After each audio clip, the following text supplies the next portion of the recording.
Salut tout le monde, c'est l'investisseur, j'espère que vous allez bien.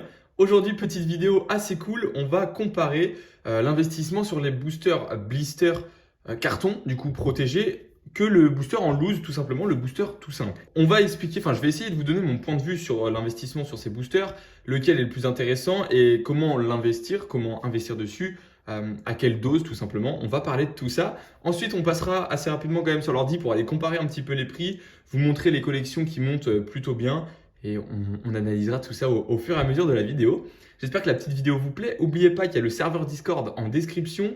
Merci à tous ceux qui s'abonnent. N'hésitez pas, vous, à me dire dans les commentaires si vous investissez soit sur les boosters en loose, soit sur les boosters en blister.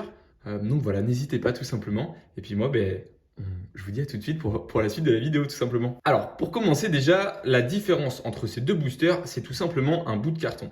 Un booster couronne stellaire comme ça, scellé, s'il n'est pas scellé, il n'aura pas la même valeur. Et c'est malheureusement une réalité, mais on va expliquer, enfin je vais essayer de vous expliquer pourquoi. Un booster comme ça, avec du carton autour, c'est un item à part. C'est comme une ETB. Une ETB, une fois qu'elle est ouverte, elle va perdre énormément de valeur, si ce n'est toute sa valeur, finalement. Les gens, ils vont plus voir que la valeur du booster quand l'ETB est ouverte. Une ETB scellée, une ETB ouverte, ça n'a pas du tout la même valeur. C'est ce qu'il faut comprendre. Et bien pour un booster, c'est pareil. Une fois que ce petit booster, ce petit carton, il est ouvert, et bien le booster n'a plus aucune valeur. Pourquoi? Parce qu'à l'époque, ces boosters, ils pouvaient être triés. Quand je dis à l'époque, c'est voilà, sur les anciennes collections, ces boosters, ils pouvaient être triés, pesés. Ce qui veut dire qu'on pouvait avoir, enfin, vous pouvez peser le booster et à quelques grammes près, on pouvait savoir si oui ou non il y avait une carte à peu près rare dedans. Donc ça, maintenant, sur les nouvelles séries, on peut plus trop le faire parce que déjà, il y a holographique de certaines et aussi des fois, on a les Pokéballs sur les nouvelles séries. Enfin voilà, il y a pas mal de petits points qui ont été réglés sur ce point de vue-là. Mais ce booster, il reste quand même plus rare. Pourquoi? Parce qu'en fait, au final, dès que tu achètes un coffret, tu investis sur du booster en loose.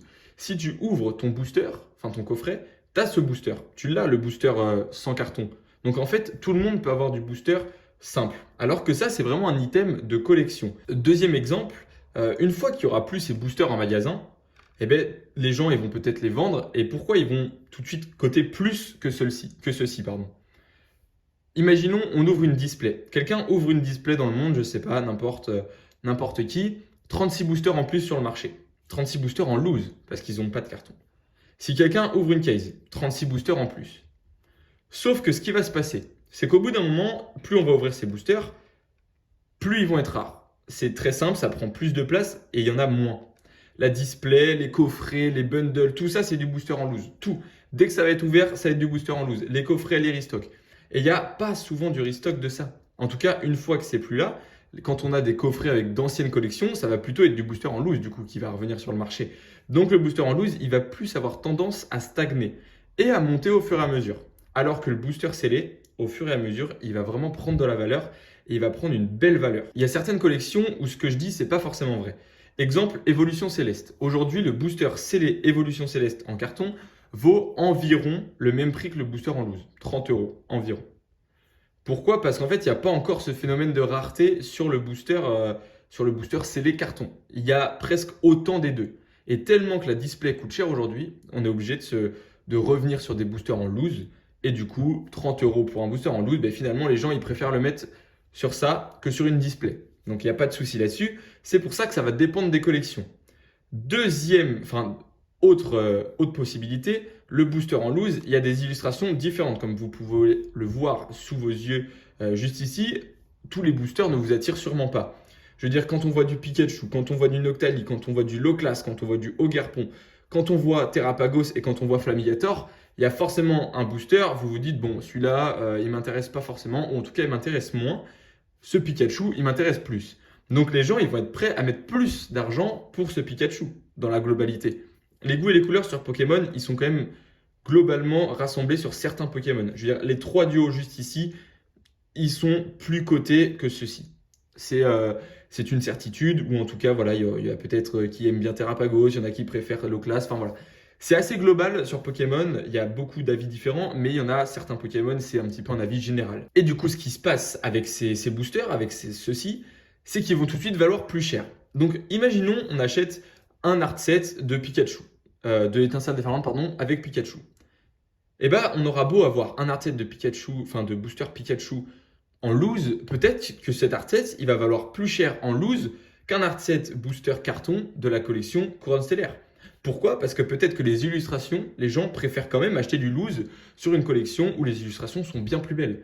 En fait, il va falloir analyser en fonction des collections et en fonction de la rareté de l'item. Plus un booster va être imprimé, moins il va être rare, ça tout le monde le sait. Plus le Pokémon sur le booster va être aimé, plus le booster va être recherché. Donc il y a un système un petit peu d'offre et de demande également sur ce type de booster, comme sur tous les items Pokémon, mais encore plus sur les boosters à l'unité.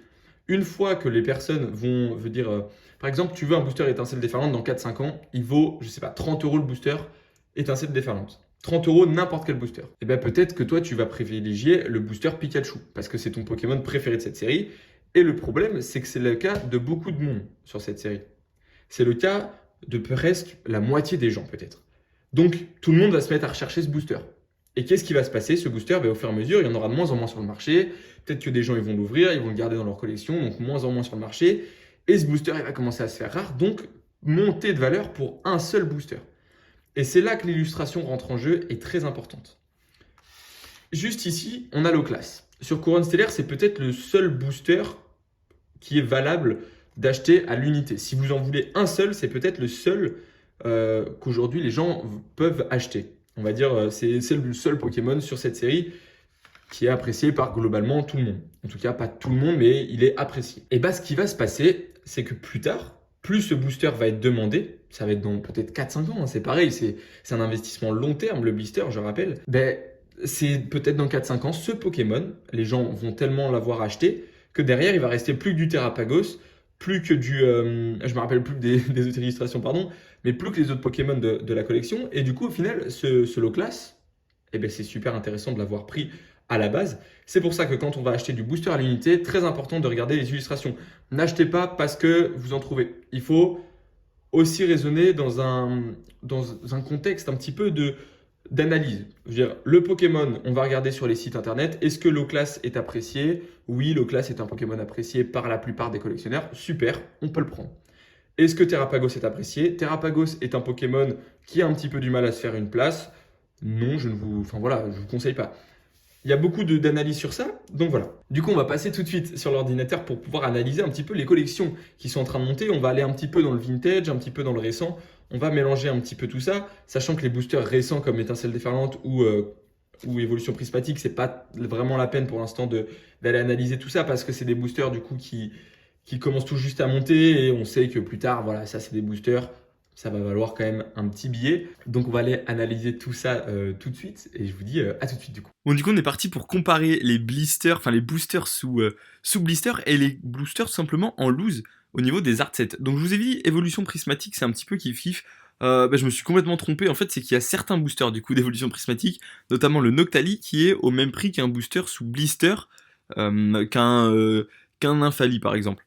Donc en fait, voilà, c'est surtout le Noctali qui vaut le même prix que ce booster par exemple vaut le même prix que le Nymphali juste ici. Donc c'est assez contradictoire là où je me suis trompé, donc je m'en excuse, mais du coup voilà, on voit clairement les différences entre l'art set sous blister et l'art set un petit peu voilà, en loose comme ça, tout simple. Et là on a des Pokémon très intéressants sur Évolution Prismatique, c'est une série qui est... Enfin c'est des Pokémon qui sont très appréciés, donc c'est pas étonnant, ce prix là, il faut pas s'inquiéter. On va passer tout de suite à une série un petit peu moins hype, en tout cas qui a été un petit peu oubliée avant de finalement revenir sur le devant de la scène, pardon. Et désormais, voilà, on a des super Pokémon qui sont mis en avant, notamment ce petit Dracofeu et ce petit Dracolos. Et donc, les 4 boosters en loose, pour l'instant, on a 26 € l'art set, alors que les 4 boosters en loose scellés, 42 €. Donc c'est déjà plus cher, avec 8,90 € de livraison. Donc il faut vraiment être un petit peu... faut comparer aussi, hein. Là on en a à 30, enfin voilà, c'est 40 €, faut voir quoi. Mais il faut vraiment comparer parce que le blister, c'est vraiment un élément de collection et c'est ça qu'il faut bien comprendre. Et on va finir avec Origine perdue. Et là, c'est là où c'est le plus impressionnant parce que Origine perdue, je sais pas si vous vous rappelez, récemment on a eu des petits duo packs avec du Origine perdue dedans. On a eu des coffrets avec du Origine perdue. Donc on s'attend forcément à ce qu'il soit moins cher. Et on est à quasi x2 du prix en loose au niveau blister. 100 € juste ici, 82 juste ici, et là on est qu'à 42. Donc voilà, c'est vraiment important de faire attention aux Pokémon représentés sur les boosters, ainsi qu'à la rareté, tout simplement.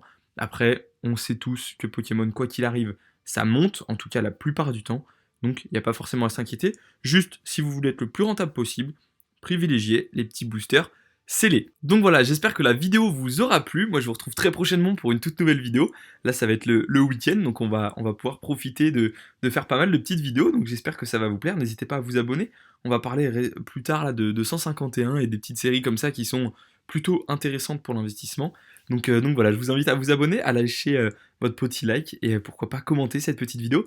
Et puis moi je vous dis à la prochaine. Allez, salut!